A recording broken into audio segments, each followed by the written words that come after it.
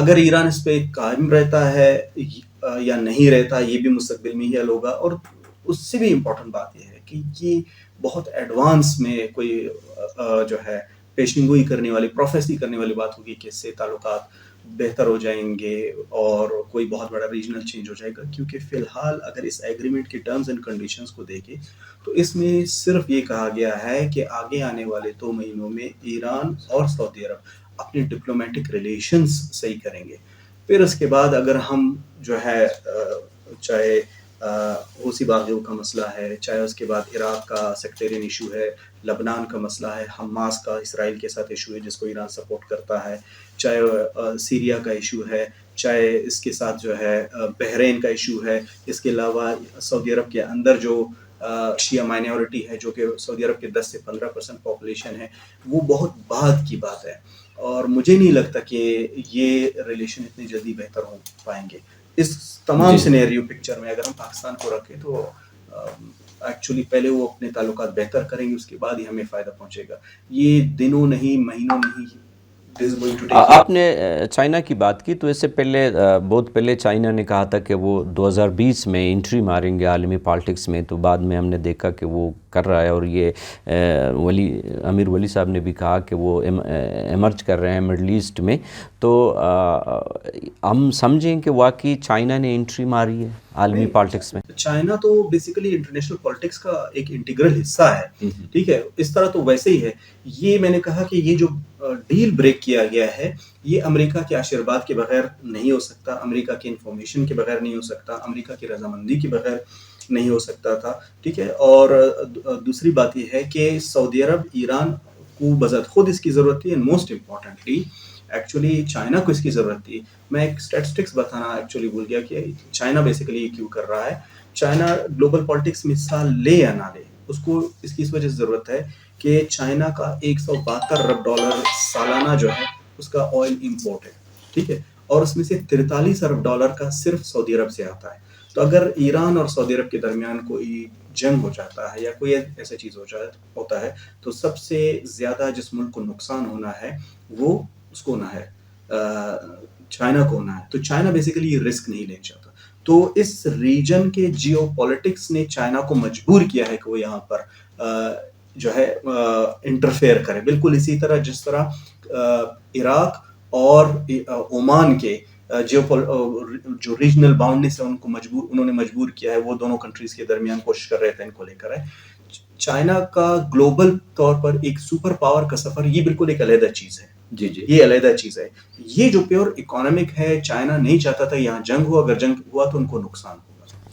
دستگیر صاحب, اگر ہم آپ کی جو گفتگو سن رہے ہیں یا جو ہمارے دیکھنے والے ہیں وہ اس کو سن رہے ہیں امیر ولی, اور آپ جو کہہ رہے ہیں کہ اس معاملات کے بعد جو نارملائزیشن مڈل ایسٹ کی سیاست میں آ رہی ہے, لیکن درمیان میں ہم دیکھتے ہیں کہ ایران کا ایک ایٹمی پروگرام ہے جس کو امریکہ نے سینکشن جو لگائے ہیں, پھر اسرائیل کو جو خطرات ہیں, ایون خود عرب جو باقی ممالکت ہیں ان کو بھی بڑا خطرہ ہوتا ہے ایران کے ایٹمی پروگرام سے. ہم جاننا چاہتے ہیں کہ ایران کا یہ ایٹمی پروگرام کا کیا ہوگا. ایک تو یہ, دوسری بات یہ ہے کہ درمیان میں ہم نے جو پاکستان کی بات کی اور بلوچستان بھی سروائیو ایک ایشو ہے برحال مڈل ایسٹ میں, اور دوسری طرف فلسطین ہے. تو ان تین اینگلز کو آپ کیسے دیکھتے ہیں؟ جس طرح میں نے کہا کہ امریکہ کا جو ہے ایک طرح سے کانفیڈنس حاصل ہے اس تمام پروسیس کو, اس کی بنیادی وجہ ہی ایران کا نیوکلیر پروگرام ہے. ایران کا نیوکلیر پروگرام انتہائی سینسٹیو ایشو ہے, نہ صرف امریکہ کے لیے بلکہ یورپین اور خاص طور پر اسرائیل کے لیے. اگر ایران اپنے نیوکلیر پروگرام, خاص نیوکلیر انریچمنٹ ہے, اگر اس کو نہیں روکتا تو یہ بات بالکل طے ہے کہ ایک جنگ ہوگی, اس بات پر جنگ ہوگی, اور امریکہ جو ہے ایران پر بلا شک و شبہ جو ہے اٹیک کر دے گا. اور میں آپ کو یہ بھی بتا دوں کہ ایران اگر اپنا نیوکلیر پروگرام مکمل کر لیتا ہے تو سعودی عرب بھی امریکہ کے ساتھ ہی کھڑا ہوگا. کیونکہ جب ابراہیم ایکارڈ ہو رہا تھا 2015 میں, سوری ایگزیکٹلی مجھے سال یاد نہیں آ رہا, 15 یا 16 میں جب ابراہیم ایکارڈ ہو رہا تھا, تو اس ایکارڈ کے تحت بھی امریکہ جو ہے سعودی عرب نے امریکہ سے یہ اجازت مانگی تھی کہ ان کو جو ہے اپنا پیسفل نیوکلیر پروگرام جو ہے ڈیولپ کرنے کی اجازت دی جائے. امریکہ نے گرین لائن تو نہیں دیا تھا لیکن انہوں نے یہ کہا تھا کہ اس پہ بات ہو سکتی ہے. ایک تو یہ ہو گیا. دوسری بات جو ہے فلسطین کا، اس کو میں سمپل ایک سینٹنس میں کنکلوڈ یہ میں جاننا چاہتا ہوں دستگیر صاحب، یہ امریکہ ایران، امریکہ سعودی کے درمیان اس میں اسرائیل بھی شامل ہے. میں جاننا چاہ رہا ہوں کہ باقاعدہ ایک معاہدہ موجود ہے. جہاں بالکل ایک معاہدہ موجود ہے، اور وہ، یا اگر آپ اس کو معاہدہ نہ کہیں تو یہ بات تو طے ہے کہ ان کے درمیان ایک انڈرسٹینڈنگ موجود ہے کہ ایک نیوکلیر ایران کو کسی صورت برداشت نہیں کیا جائے گا. تو یہ طے ہے. ٹھیک ہے. اور فلسطین کی بات جہاں فلسطین کا ہے، سمپل سینٹنس میں کہہ دیتا ہوں کہ اس تمام پروسیس میں فلسطینی کہیں ایگزسٹ نہیں کرتے. پورے ان کا تحریک، ان کا حق خود ارادیت، آزاد فلسطین، جو بھی ان کے ڈیمانڈز ہیں، وہ کہیں بھی ایگزسٹ نہیں کرتے. اور شاید اگر ایران کی جو ابھی موجودہ معاشی مجبوریاں ہیں، اور اگر سعودی عرب کے ساتھ سپوز یہ مذاکرات کامیاب ہو جاتا ہے اور مزید آگے بڑھتا ہے، تو ہو سکتا ہے کہ جو فلسطین کا جو تحریک ہے وہ اور زیادہ کمزور پڑ جائے. کیونکہ اس وقت مسلم دنیا میں واحد ملک جو اس کو جینونلی سپورٹ کر رہا ہے وہ ایران ہے. تو ایران اگر کمپرومائز کر لے گا تو وہ فلسطینی یا ایران پہ اٹیک ہو جائے تو خام خواہ پھر وہ ایشو ہاں نہیں، اگر اٹیک ہو گیا تو وہ جو ہے اسپارک کرے گا، وہ بڑھ جائے گا، فلیئر کرے گا. اور نہ صرف فلسطین میں، پوری مڈل ایسٹ میں ہر طرح کا کیوس پہ جائے گا. شیعہ سنی سپلٹ ہو جائے گا. اس کے علاوہ عرب عجم جنگ کے چانسز ہیں، اور فلسطینی اور اسرائیل کے درمیان تعلقات شروع ہو جائیں گے، تو اسرائیل پہ اٹیک شروع ہو جائیں گے سیریا کے اندر سے، اور لبنان کا جو حزب اللہ ہے ہر طرف سے اٹیک شروع ہو جائیں گے. تعلقات بہت زیادہ خراب ہو جائیں گے، اور ہو سکتا ہے کہ بالکل تیسری جنگ عظیم شروع ہو جائے. اور یہ بھی میں آپ کو بتا دوں، یہ یوکرائن جنگ سے زیادہ خطرناک ہوگی اگر یہ سب کچھ ہوا. اور رہی بات پاکستان پہ اس کے اثرات، بیسیکلی تو پاکستان بالعموم، بلوچستان بالخصوص، میں اس حوالے سے کہوں گا اگر یہ ڈیل کامیاب ہو جاتا ہے، یہ ڈیل اگر کامیاب ہو جاتا ہے یا ناکام ہو جاتا ہے، دونوں صورتوں میں بلوچستان کو فی الحال اس کے یہاں سے کوئی تھریٹ نہیں، کیونکہ بہت سارے بلوچ ہیں ہزاروں لاکھوں کی تعداد میں جو ایران میں جو ہے رہتے ہیں، وہاں محنت مزدوری کرتے ہیں، وہاں سے ان کے وہاں پر کاروبار ہے، اور بارڈر سے ان کا ڈیلی آنا جانا ہے. تو ان کو فی الحال اس طرح کے کسی قسم کے جو ہے خطرہ نہیں ہے. اس ڈیل کے کامیاب اور ناکام ہونے کی صورت میں صرف بلوچستان کو اس صورت میں خطرہ ہے جب یہ نیوکلیر ڈیل اگر ناکام ہو جاتا ہے، ایران اپنا نیوکلیر پروگرام بنا لیتا ہے اور ایران پہ جنگ شروع ہو جاتا ہے. تب بلوچستان کے لیے، چاہے وہ ایران کا سیستان بلوچستان ہے یا موجودہ پاکستان کا بلوچستان ہے، اس کے بہت گہرے اثرات ہوں گے. تھینک یو دستگیر صاحب. امیر ولی صاحب، آپ لسبلا یونیورسٹی سے ہمارا ساتھ دے رہے تھے، آپ کا بہت بہت شکریہ. اور دستگیر لیڈی صاحب ابوالحسن یونیورسٹی کے پروفیسر ہمارے ساتھ رہے. سامعین، ابھی ہم نے جو گفتگو کی اس میں جو ہم نقطہ نکالنا چاہتے تھے دستگیر لیڈی صاحب سے اور امیر ولی صاحب سے، کہ یہ جو ٹرائنگل بن رہا ہے امریکہ، ایران، سعودی یا پھر چائنا کو درمیان رکھیں، دوسری طرف ہم اسرائیل کو رکھیں، پاکستان ہمارا خطہ کہاں پہ اسٹینڈ کر رہا ہے. لیکن ان دونوں کی باتوں سے پتہ چل رہا ہے کہ اب بھی ہمارا کوئی موقع اس سیناریو میں نہیں ہے، اور اس لیے ہمیں شاید زیادہ پریشان ہونے کی ضرورت نہیں ہے، یا کچھ زیادہ پریشان ہونے کی ضرورت. سبسکرائب کنگ، کمنٹ کنگ اور لائک کنگ، شیئر کنگ بحال مبے سنگت رفیع کا اجازت بھی دیے.